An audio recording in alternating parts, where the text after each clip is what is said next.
because it's to do with your postural alignment, this class, we're actually going to start off, if you've got a wall or a door or anything relatively near where you can still hear, at least, that's really useful. Don't worry if you haven't, you can do this standing just as well, but it's a good way to assess your postural alignment. So if you stand firstly with your feet hip distance apart, so a lot of us go somewhere automatically and may either be a bit wide or a bit too close together. So just check, you want your ankles underneath your hip bones, and then take a look at your feet. Do they face forwards, or quite commonly either both feet are turned out slightly or one is turned out? Can you turn your feet so literally your heels are hidden behind what we call the forefoot?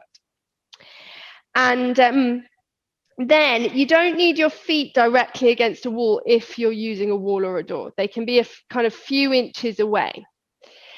And then can you put the back of your head against the wall? If you've got like a ponytail or anything like that that restricts how close you can go,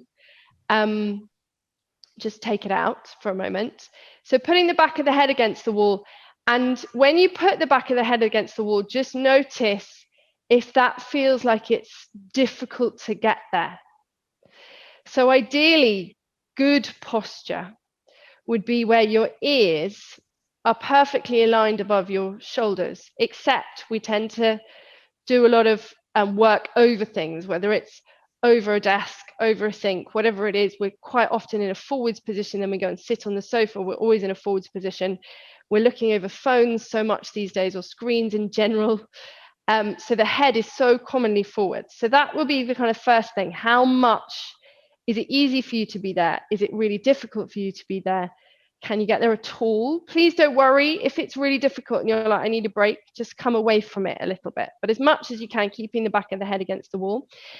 And then can you slide your hand behind your lower back? And just notice, are you able to get a whole hand behind your lower back? Or is your back flat to the wall and you can't get a hand behind your back? And then if you slide your hand back out, turn the palm to face up, and can you take 2 fingers between your lower back and the wall or door? So ideally, the gap for your lower back would only be this 2-fingered gap between your back and the wall. So just kind of notice if it's more than that. What did you have to do? If you brought yourself backwards, did you drop the ribs down, which is quite commonly something we would correct in a class. We'd let the ribs come down.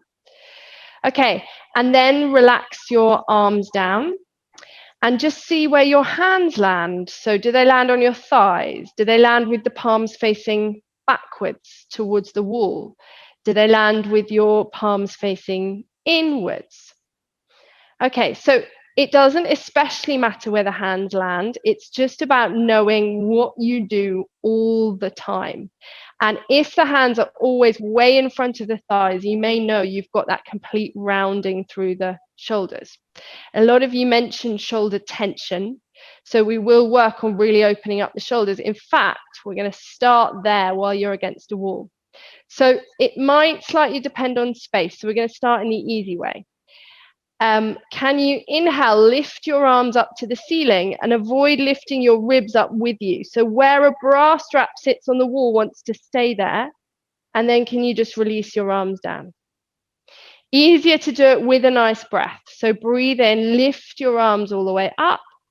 Can you keep the bra strap area of your back against the wall?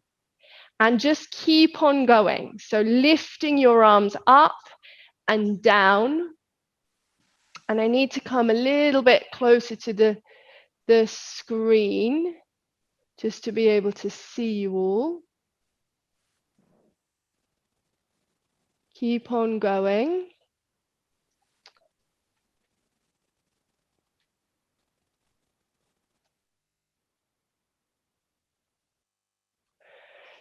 Okay, are you able to do it with straight arms, and are you able to do it with your palms facing inwards? facing towards each other as you do it. So many of us aren't particularly using our shoulders as effectively as we can because we make a bit of a circle with the arms. So especially if you had lots of ballet training when you were young, that's very common to still be in that kind of ballet look. So see if you can actually keep your elbows in a little bit, lifting the arms up, again, without pushing your ribs forwards and really arching your back. So back of the ribs staying against the wall as you lift your arms up and down. And if you now relax your arms down, just give me a thumbs up if you find that quite difficult. Is it a difficult move for you? Okay, most of you, easy, couple of you. Okay, if you've got the space, we're now going to go out to the side. So can you have your palms facing outwards, still back of the head against the wall, still bra strap area of your back against the wall, and now lifting your arms up like a snow angel. If you don't have the space on the wall, it's easier just to come away from it. Find a place where you have a space. You've got your memory of your body against the wall. So see if you can remember that with the head in position and just lifting your arms like a snow angel. If possible, and you've got the wall, can you have the backs of the hands, as long as it's not too irritating for you, can you have the backs of the hands against the wall until kind of the very end? And then again, notice if you're really arching your back, if you're really attempting to push the ribs forwards, see if you can keep them in. Now, if you're doing it with your breath, I would be inhaling as I lift the arms up. There's a little bit of lift in the chest. That's what we want, but without a push forwards.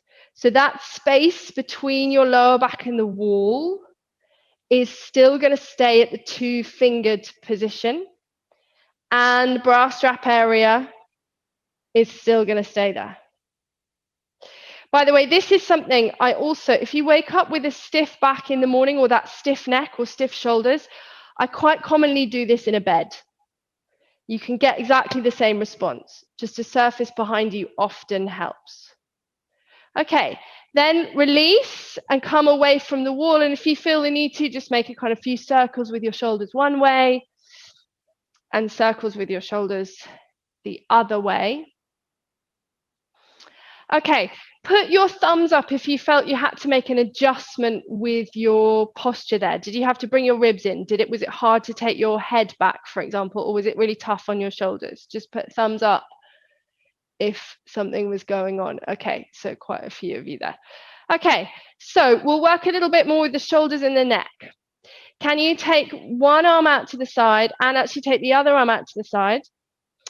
And then turn the palm to face upward of one hand, but in such a way, so we're so good at using the wrist, see if you can actually really use the whole of the shoulder to turn your arm up.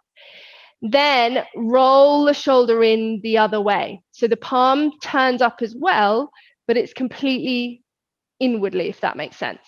And then just swap and swap. And see if you can feel one shoulder blade slides down your back as the other slides up. So your shoulders are so clever. They work basically like lifts going in one plane of motion. And do you get that action? Do you get that lift? And then you may kind of notice that as you do this, your head is naturally going one way and the other. So your body will always find center. And when your arms and your legs are going off center, your head is always going to be bringing you back to the center, unless there's a lot of tension, in which case there may be a bit of an issue. Keep on going. Again, really see if you can work the shoulders rather than the wrists. And one palm is facing up one way, one palm is facing up the other way. So loads of shoulder movement. Okay, and then release. If your arms got tired, again, just make a few circles in the shoulders. That can be quite tiring for the arms sometimes. Okay, then from here, can you literally swing your arms forwards and backwards? So one of the main things I will look at in terms of postural alignment is actually when we're in a studio, how people are walking. And one of the things we don't tend to do so much because of carrying bags or carrying things all the time is that we're not necessarily getting a walk with a good arm swing. So this is just encouraging a nice arm swing. Can you notice again where your palms are? Are they facing backwards? Now, actually, this is more common with men. You see men walking with the palms facing backwards. But just notice, if they are, turn the palms inwards. Do you feel when you're taking one arm forwards and one arm back that you're getting that nice rotation through the chest? So your arms act as kind of levers to rotate through your chest. And do you notice, is it easier to rotate one way or the other way with your chest? Can you feel that rotation? Does it feel like it's easier? The other thing to notice, that are you swinging your arm around? So definitely your palms want to kind of skim your thighs. And can you feel like you're pushing the air backwards with your upper arm? So those upper arm muscles want to work. If anyone's kind of getting bingo wings, this is the best way to prevent that. You want to get those upper arm muscles working. Can you feel yourself pushing the air backwards? And in fact, we're going to work with that now. Can you take a block or book? And can you take it behind you? Yeah, great. Take it behind you. Hold it in your palms, if that's possible. So I've got this block horizontally, holding it in the palms. And then can you press it behind you so you feel your upper arms working? And then just notice, to do that, did you really take your head forwards? And if you can you bring your head back to the position it would be if it was against a wall? And breathe. That's quite hard. There's quite a lot of movement going on, or quite a lot of energy that you need to put into that. So do use your breath. Yes, Sue, that was a great correction with your head. That's exactly what we want. See if you can keep your arms straight. So now imagine you're taking it behind you and you're taking it down. Do you feel how your shoulders move in a little bit? And notice if you want to use your head to sort of avoid the difficulty, can you keep your head back in position as if it was against a wall? The other thing people might do is start to lean back. So you want to keep your hips above your ankles and see if your ribs can stay above your pelvis rather than arching and pushing everything forwards. One more breath. Your breath is an alignment point, so it is quite key. Notice where you stop breathing. Okay, and then from here, release, and just release that block down. Again, if you need to relax, either just wiggle your arms or make a few circles. Okay, then if you take your hands onto your chest, crossing one arm over the top of the other, and now literally rotate one way and rotate another way. And do you feel that you get more rotation one way to the other way? And you may notice, if you noticed with your arms when we were doing the arm swing, it might be quite similar here. And so good movement is your pelvis stays still. The pelvis is facing forwards, the hip bones are facing forwards, and you're getting that rotation. So this isn't completely swinging around and feeling a twist in your legs. Keep your pelvis forwards, rotate one way and rotate the other way. Now, if you think to yourself, yeah, it's really easy to rotate to the left and it's weaker rotating to the right, just come back to center and just rotate to the right and back to center, and just rotate to the right and back to center. So this is obviously a group class, but you have your own posture and your own alignment. And this isn't about necessarily doing things in an equal way if you notice there's a real difference.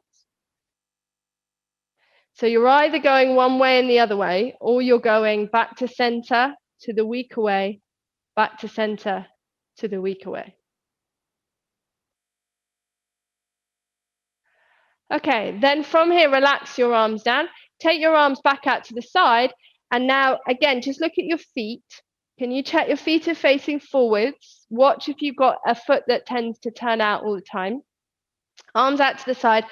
Can you now reach one way and reach the other way? And really reach. Imagine there's something you definitely want to get hold of. Okay, and then what hopefully happens is the way you're reaching, your head will go the opposite way, because your head keeps you in the center. Your body is always finding center. So the thing is, sometimes we talk with our head always turned to one side, or for various reasons, the head always might be cocked to one side. You're on the phone on the same side usually. So just notice again if there's a weakness. And if there is a weakness, so say you're like, oh, I never really take my head left, then feel yourself reach right, head left, and back to center.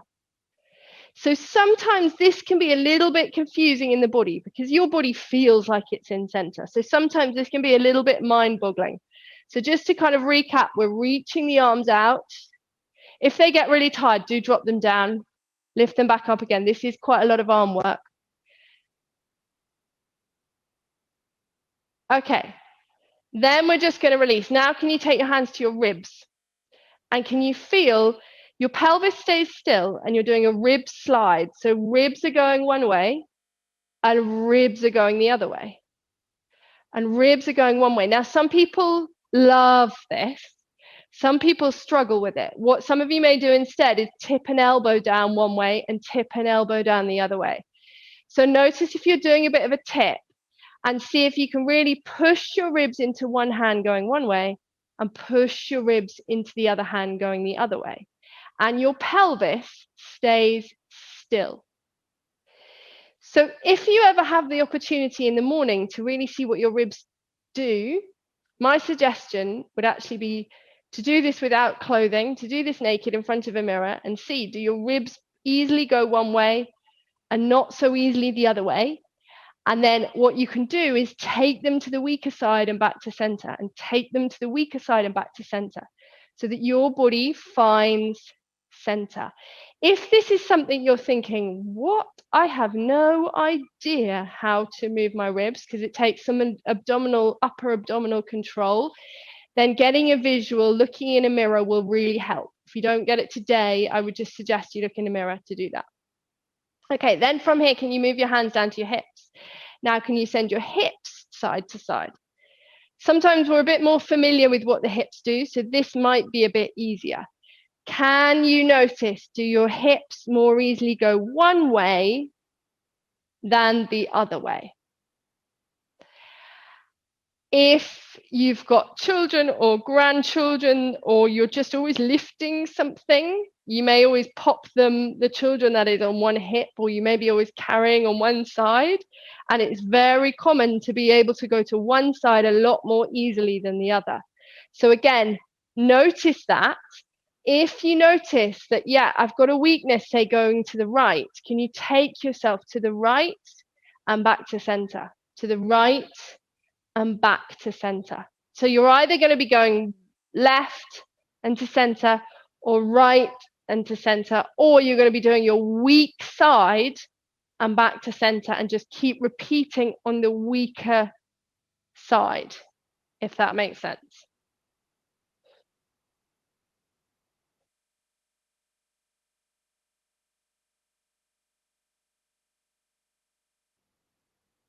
Okay, and then come back to center. We'll add the arms. So can you lift your right arm up?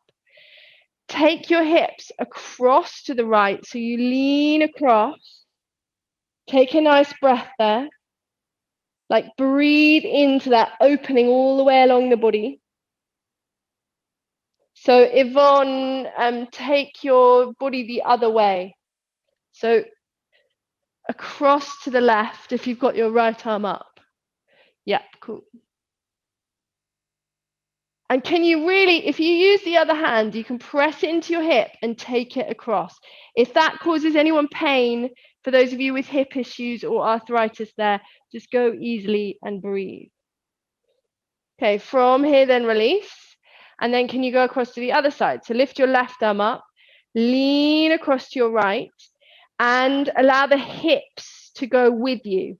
So can you feel, you can almost press your hand in your hips and really send yourself across. So you're making a banana shape and breathing. So these muscles along the outer edges of your legs, to a certain extent, abdominal muscles, lats in your back, they all act as a brake. So just see, are you getting that braking action? Can you go right over? Can you breathe there? Remembering breath is definitely an alignment point. Your body does not go where you can't breathe with ease. So it's really about noticing.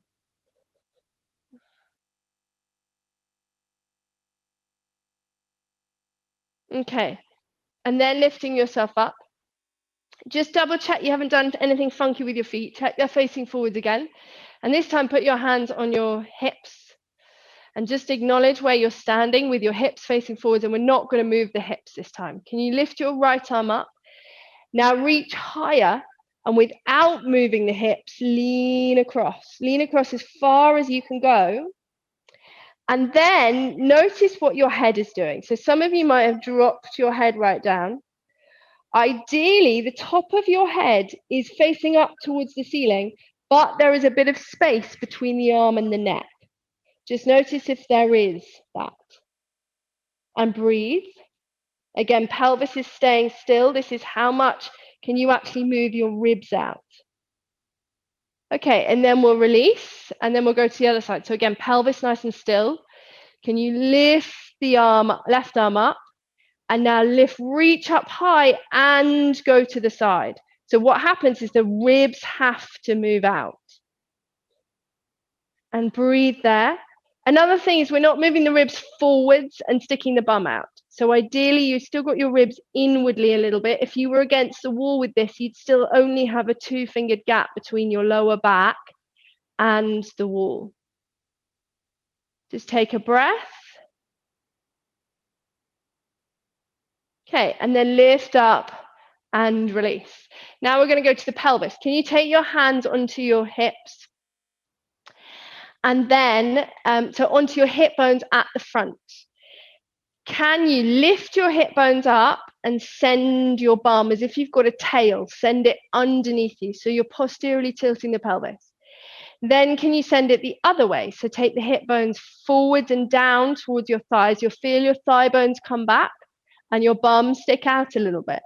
Then go the other way. So pelvic tilts, posteriorly tilting, anteriorly tilting the pelvis. And then just notice how that connects with the rest of the body. So your pelvis and your neck actually do the same move. So as you're tilting your pelvis forwards, can you drop your chin into your chest? So tilting the pelvis forward is bum out a little bit, thighs back. Then as you're lifting the hip bones and tilting the pelvis under, the chin just lifts a little bit. And then really drop your chin in towards your throat. So we're not dropping the head down. We're bringing the chin in towards your throat as the hip bones go down. And then we're lifting the hip bones up and just releasing the chin away. Couple more.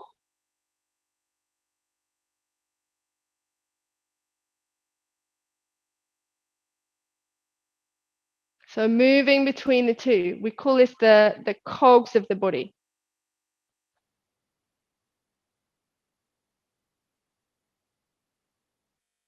Okay, and then from here, release, and we're going to move on to the lower body a little bit and come back to the upper body.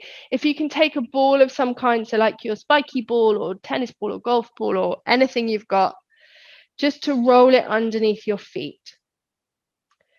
So if we were in the studio, and when we are in the studio in June, if you come along to these classes, I will look really closely at the feet because your wonderful feet hold you up. So what they do really translates to what the rest of your body does and how you hold yourself up. So when you're rolling on the feet now, can you see it does depend on the ball? Just pretend you're trying to pick it up, or do, if it's small enough, you might be able to pick it up. Depends on the size of your spiky ball. Can you actually pick it up? And then can you also bring your heel to the floor so your toes are still on the ball, and see if you can bring the ball of the foot towards the floor where the toes are still on it. It does slightly depend on the ball, going to be a bit harder with a tennis ball, but still doable, so you get that bend in your toes. Okay, and then release and go to the other side. So roll it initially, other foot that is, roll it underneath your foot.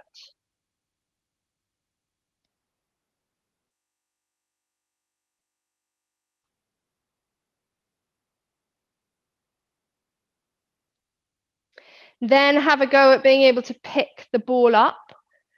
Whether you can or can't doesn't really matter. It's the action that the foot goes through that is really good for you on the attempt of picking it up, which will be creating a nice arch in your foot, which when we walk, we definitely want. A nice flexible arch, that is. Okay, then can you bring your toes all the way back so you put your heel on the floor, and then see if you can get a nice bend in your toes so the ball of the foot could also come onto the floor, but the toes are up the side of the ball. Just take a breath there. So you've got a nice bend in your toes.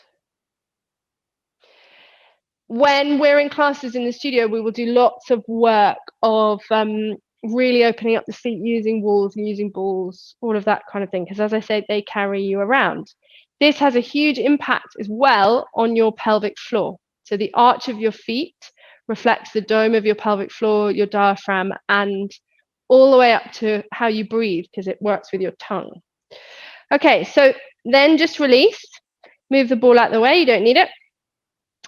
And then can you look at your feet and your ankles in particular? So again, have your feet facing forwards and just notice where your ankles were. If someone was to put a dot in the middle of your ankles, would they be pointing out to the side? Would they have the ankles dropped inwards a little bit? Maybe one foot has and one foot hasn't. So again, in the studio, we will look at these things really quite closely to really open up your feet. So ideally, the middle of the ankles are going to face forwards because here you're in a neutral position.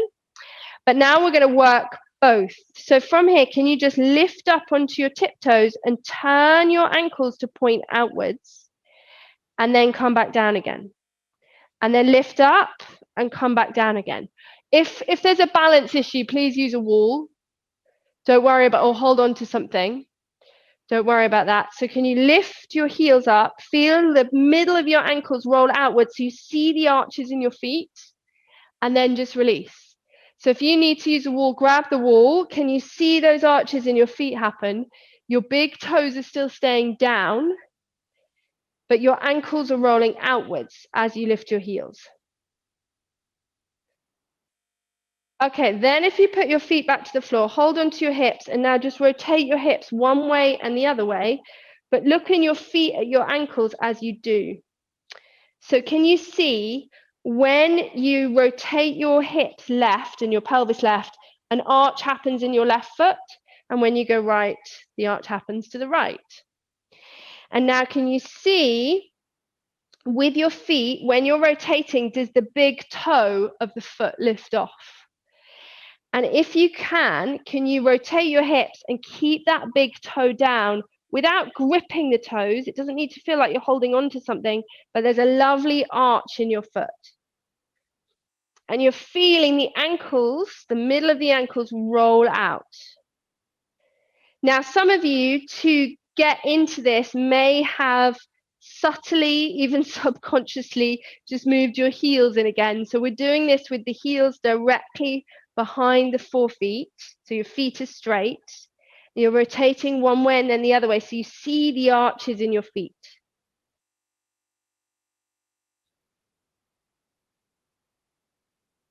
Okay, and then from here, release, and now just stand on your feet. They should feel a little bit nicer.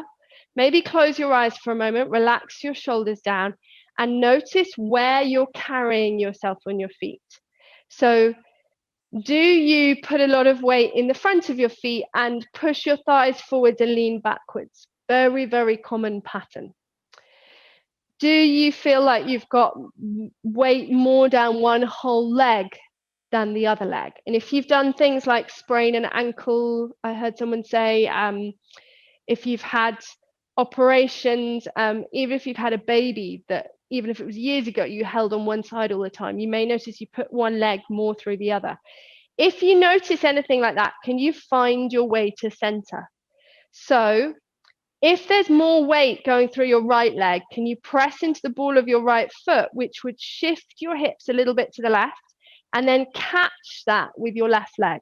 You're catching the energy. So you feel yourself center your feet as nicely as possible.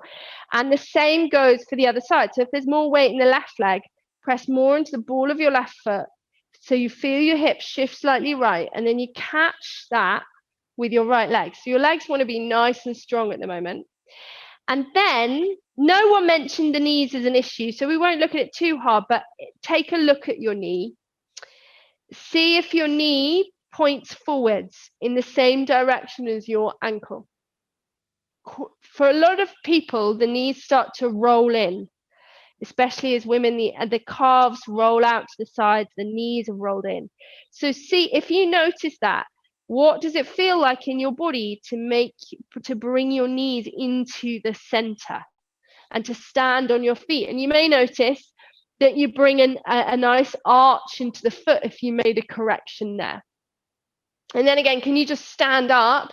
Can you feel that in your body? Can you feel that you're as even as possible on your feet? Okay, then we're going to go into, when we walk, the first thing we do is we strike our foot. Really important thing to do. And some people will know you grind your shoes down on one way more than the other. Or some people will know you collapse your ankle in a little bit. So we're just going to work on that. Can you step your left leg back and lift your right toes into the air and just slightly lean forwards? In fact, can you reach your arms forwards just so you feel kick in your hamstrings from the back of the bum towards the knee? And then just step forwards again with your left foot and then step your left foot back. So we're always stepping forwards with the left foot and then stepping the left foot back. And as you step the left foot back, can you lift your right toes right up into the air so you're pressing into that right heel? And notice when you do it where you're pressing into your right heel. So if possible, it's slightly on the outer edge, slightly. You're not collapsing into the outer edge. And then just see, if you're particularly flexible, you may want to go kind of lower. You may want to go to the floor, good hamstring workout. You may want to reach way below your toes. Avoid fight or force though. And are you really lifting the big toe up? In fact, if you're able to reach it, can you grab your big toe and pull it up? So you get a nice stretch for your foot. And then you just step forwards. We don't actually need to hold it. And then you step back. And then you step forwards and then you step back. And this is, someone mentioned the lower back. I think it was George, you mentioned the lower back. As you're going into it, you can gently press out through your lower back. And imagine here you've got a posterior tilt, so your tail is going under. And as you reach forward, you just come and stand. You reach into it. Great. Okay, and then from here, we're going to go to the other side.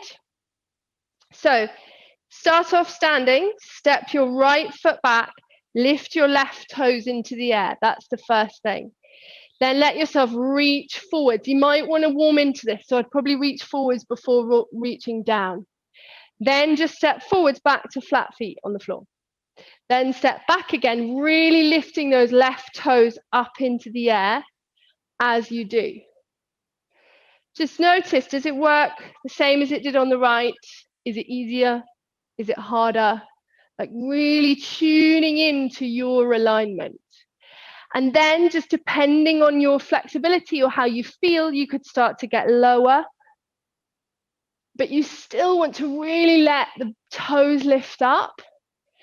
And just see, can you be slightly on the outer edge of your foot as you go back? The outer edge of your heel, that is, as you go back.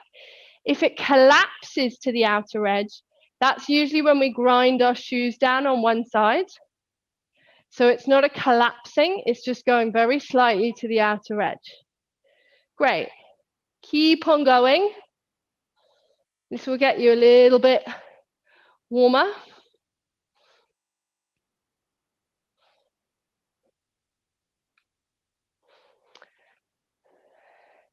And then if you grab your big toe, if you can reach it, and just pull it up towards you. If flexibility is an issue and you can't reach, just really feel you're lifting your big toe up. Just do a few of them. Come forward to stand, go back, really lift your toe up. Come forwards to stand, go back, really lift your toe up. Okay. Then from here, coming back to center. So that's our heel strike when we walk. The next thing we do is we actually swing the other leg. So we're just going to work on that. Can you take your block or book?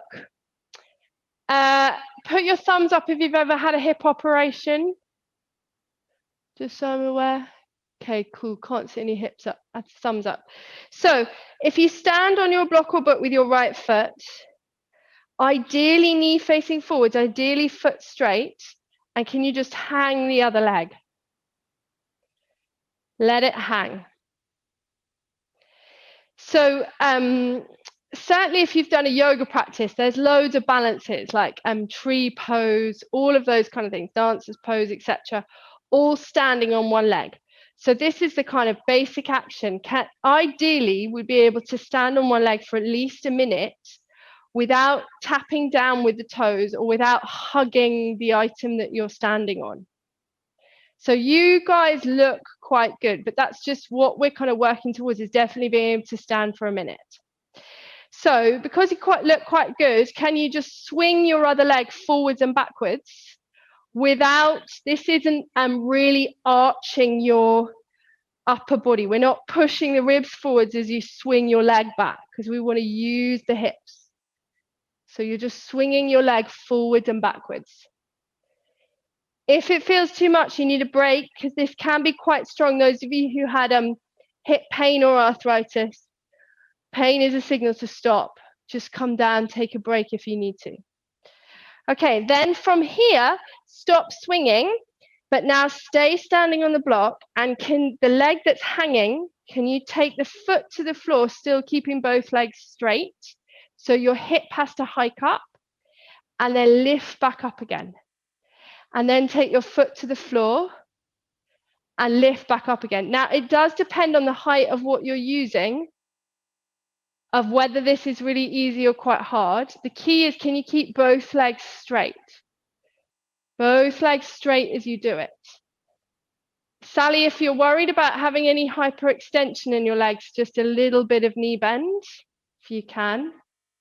But otherwise, both legs straight. Some of you may be hypermobile slightly in certain areas. So can you feel your hip hike down, one side up, one side down? Thumbs up if you're kind of getting that. Cool. Okay, then we'll swap to the other side. So you might feel quite a lot going on. There's a lot of muscles that work to support you.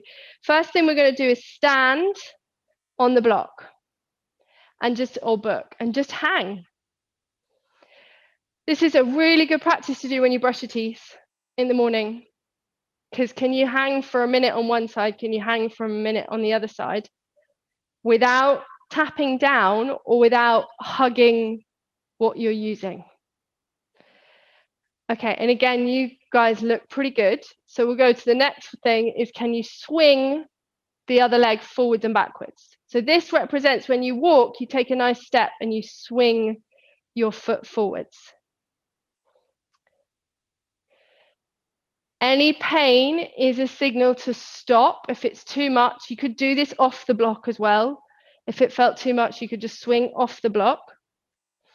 And notice if you're really pushing your ribs forwards to swing your leg back. So we want to get the hips doing the action. There is very little movement in the ribs. Okay, then come back to center.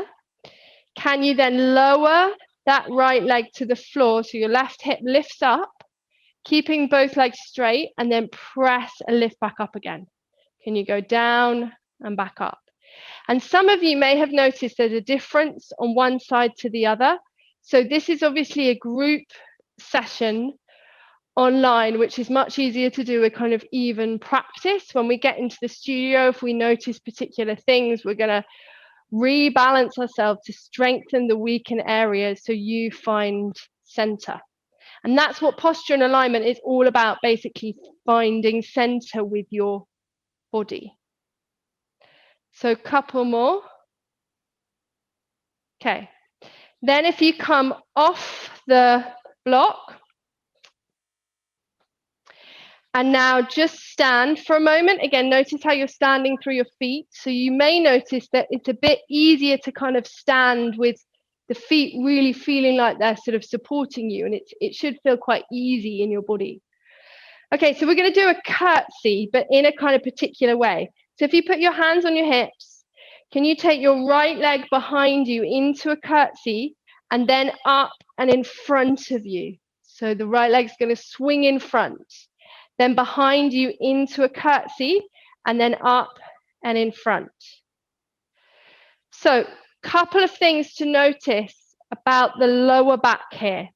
When you take your leg into the curtsy, you're going to anteriorly tilt your pelvis, so bum sticks out a little bit. When you bring your leg up and around, you want to feel that left buttock slide down, making sure that there's space in your lower back. Especially important for those of you who noticed when you're against the wall that there was more than a 2-fingered gap between the wall and your back. So we're doing a curtsy. Can anyone feel their bum muscles? Thumbs up, you can really feel your bum muscles. Okay, sorry if it's burning. Okay, we'll relax, wiggle your legs if you need to. And we're going to go to the other side. So firstly, checking your right foot is straight ahead. Curtsy with your left leg, and then swing your left leg around. Go into a curtsy and around. And a curtsy and around. And just keep on going. And again, noticing lower back-wise. When you go into the curtsy, the bum untucks. When you come up, imagine or even squeeze your right buttock. If you notice a weakness, it's the contraction of your glute muscles that lifts you up and brings you up to swing your other leg forwards. But sometimes glutes work well on one side and not the other. And you may notice that. So again, here we're doing an even practice, but if I was to see any of you individually or actually in the studio, we wouldn't necessarily do things evenly. Anyone notice one side is a lot weaker than the other? Thumbs up if you do. Okay, so you know what to work on, Kelly. Work on the weaker side. Curtsies are really good. And curtsies, someone mentioned getting up and off the floor. Curtsies as at the start to getting up and off the floor with ease. Little curtsies. Okay, release. We'll do a foot stretch just because that's quite hard work. So let's relax a moment. Can you take can you take your toes to point backwards? So you're stretching the top of your foot. And notice when you do this, do you really push the ribs forwards? Is there a big back arch? Can you keep your ribs aligned above your pelvis? If you think of your pelvis as a bowl, the ribs are like the dome on top. Can you feel yourself press the top of the foot into the floor and breathe? Okay, and then swap feet, go to the other side. So again, notice, do you push your ribs forwards? Can you keep your ribs aligned above your pelvis? Can you press the top of the foot into the floor? Can you breathe?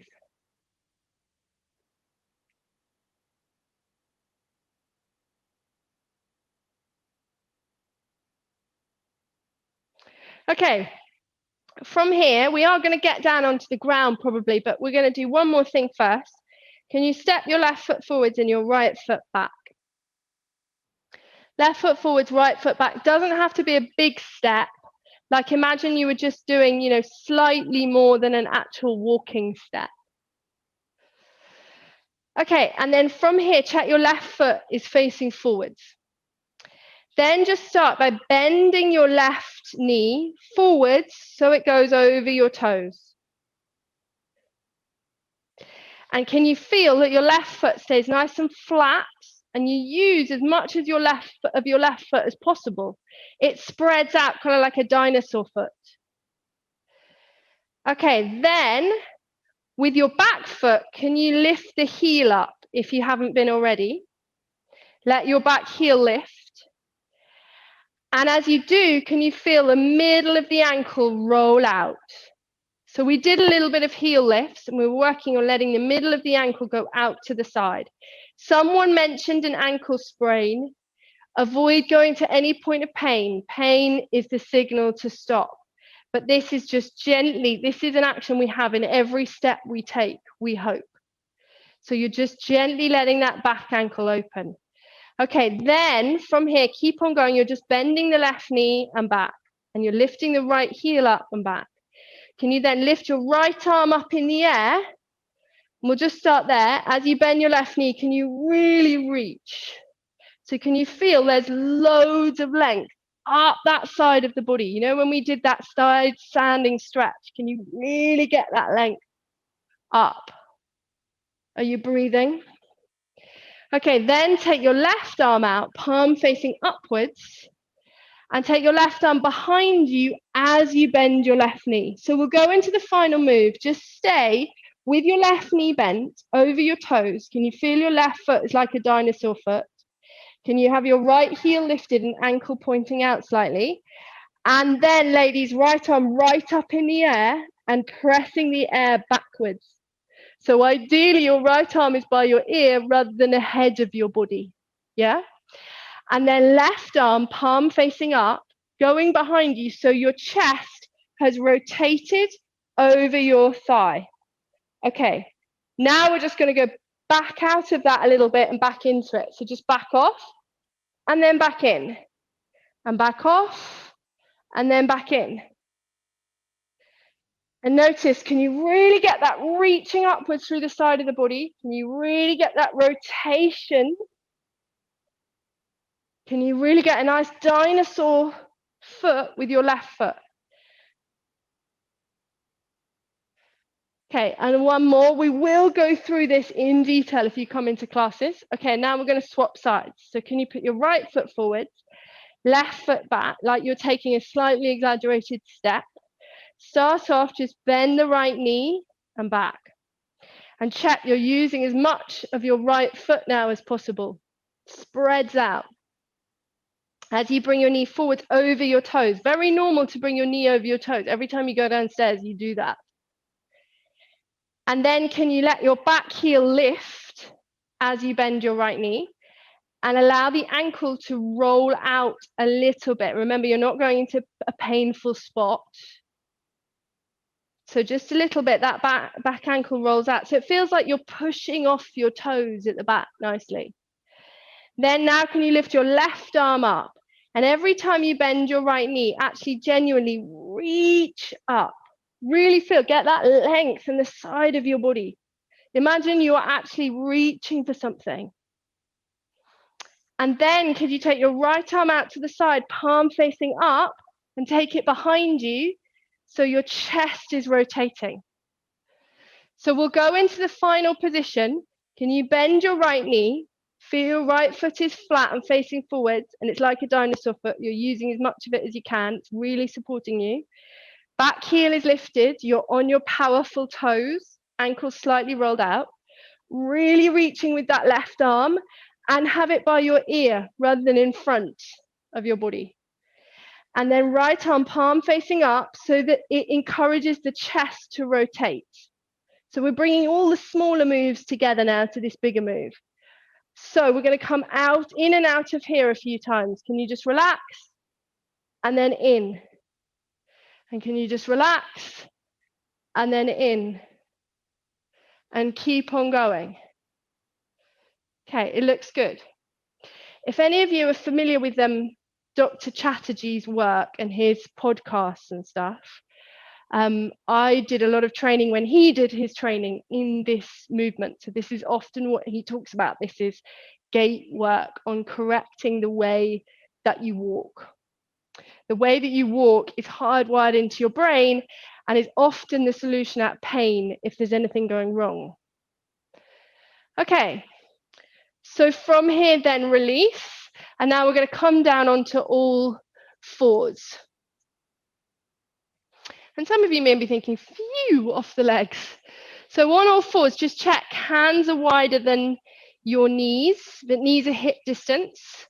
Few what I call cat and cow, if you're familiar with yoga moves. Can you inhale and just dip your back? So that's lifting your tailbone up behind you, look forward. And this time use your hands. Imagine you're pulling your hands towards your knees. So you really feel that extension in your spine. And then as you exhale, can you round through your back and relax your neck totally? And then inhale, dip your back the other way, look forwards. Exhale, round through your back. And so we talked a little bit about the pelvic floor. If you keep going with this, as you round through your back, can you feel that the area between the vagina and anus, you're getting a little bit of lift? And then as you dip your back, you release. And then as you round your back, there's a little bit of lift of the area of the perineum, so between the vagina and anus, and then just release. And keep on going.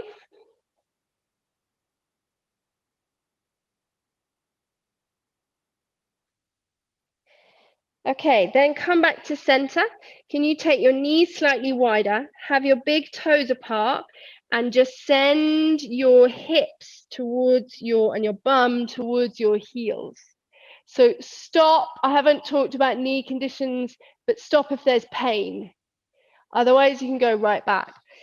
Then you can make a pillow with your arms. Can you actually look at the V you've made with your groin? So look between your feet, see the V you've made with your groin, and see if it's slightly shifted, it's out of position. So if it is, a pelvic floor issue can be to do with the fact that you've got a little bit of a shift with your hips. So notice if the pelvis is shifted, if there isn't a perfect V in your groin. And just if your pelvis is across to the left, press into the ball of the right foot a little bit more, or the top of the right foot, and see if you can bring that groin area to make a nice central V. From there, take a nice breath in. As you breathe out, can you feel a lift of the pelvic floor between the vagina and anus? So this is where all three layers of your pelvic floor meet, and then just release it on the inhale. And the lift as you exhale, and the release as you inhale. One more there.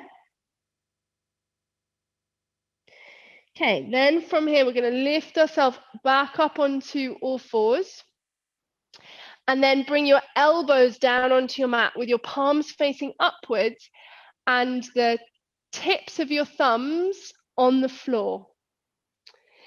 Then can you send your bum back towards your heels, but stop when your thumb tips want to lift up or do lift up.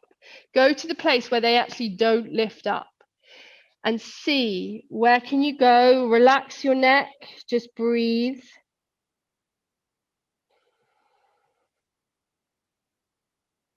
A few slow breaths.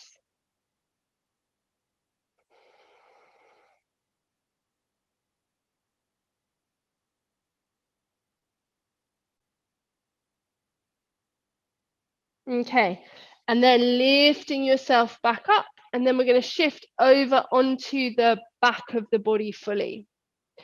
So if you can, coming to lie down on your back. And we're going to finish with what we started with at the wall. So if possible, have a little bit of space either side of you for your arms.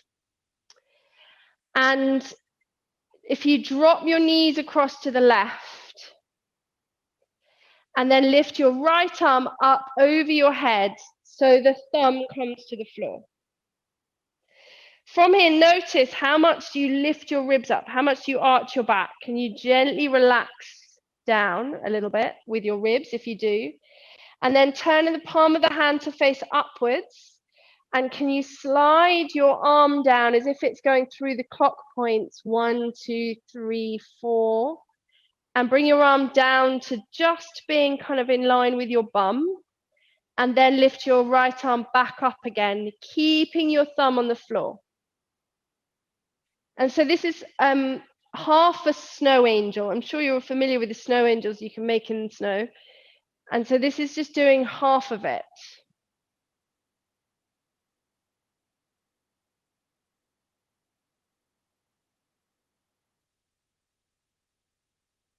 Okay, and then from here, bring your arm to rest on your right hand side. Now we're going to go a bit further. Actually roll onto your left.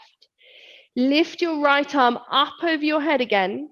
So now it's a bit stronger. Turn the palm of the hand to face up. And can you do that snow angel again, keeping your thumb on the floor? So for some of you, this might be a no. Just go as comfortably as you can. It's a really lovely way to open up the shoulders. Again, I quite often do this in bed, maybe first thing in the morning, especially if you wake up with a stiff neck or anything like that. Or last thing at night can be very relaxing, help for a good night's sleep. Okay, and then from here, just release. And now we're going to go to the other side. So lift your knees up, roll them to the other side. The first one we did, chest stays facing upwards. Can you lift your left arm up over your head, thumb to the floor, bring the palm of the hand to face up, and then just slide your arm up and down, making that half the snow angel. Ideally keeping the thumb on the floor the entire time. Notice if it's easy or hard. Notice the kind of sweet spots.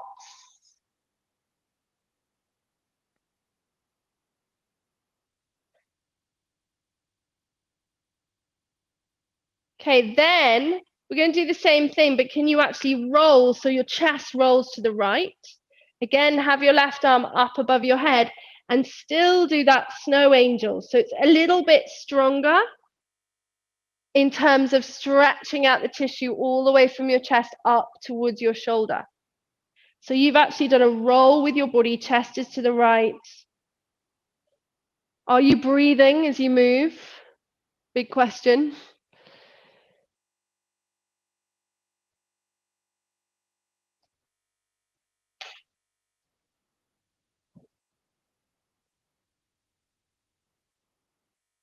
Okay, and then release, and now come back onto the back of your body to finish with some pelvic tilts, but integrating the rest of the body. So if you have your knees bent, feet flat on the floor, see if you can feel your feet are facing forwards. Put your hands on your hip bones, and then we'll come into pelvic tilt. So flatten your back to the floor, lifting your hip bones towards your tummy button, and then arch your back off the floor a little bit so hip bones are going down. And then just keep on moving between the two. So classic pelvic tilts. However, see how the rest of the body, and particularly the neck, is moving. Can you, as you tilt your pelvis forwards, which is when you have the arch underneath your back, can you drop your chin or lengthen your chin down right to your chest without lifting your head? So there's length in the back of the neck. Then can you, as you tilt your pelvis back, so lower back's on the floor, can you lift your chin up a little bit and even look behind you? I haven't talked about the eyes, but they're often a big part of the alignment. You see a lot of people walking, looking down all the time. So you can use your eyes here, and then you're moving in between the two. So as you flatten your back, chin lifts. As you keep your lower back away from the floor, chin drops right to the throat. So you're getting that lovely neck movement. You might find it's quite nice and relaxing. Again, a lovely thing to do in bed.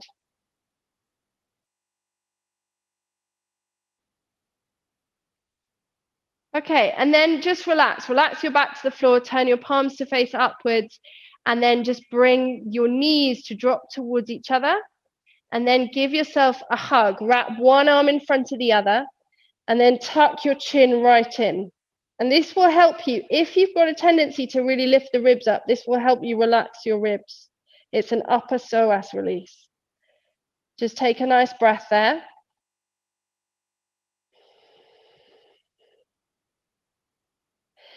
Then release your arms and cross them the other way. Give yourself a hug the other way. Again, chin right into chest.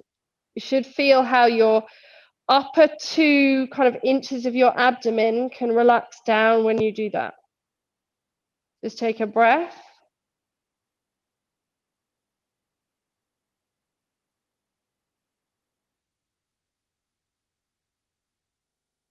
Okay.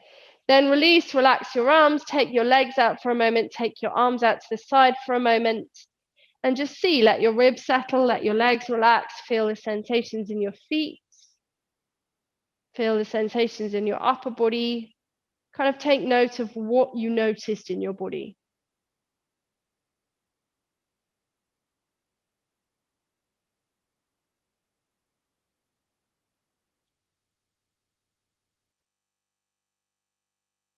Okay, and then from here, we're coming all the way back up.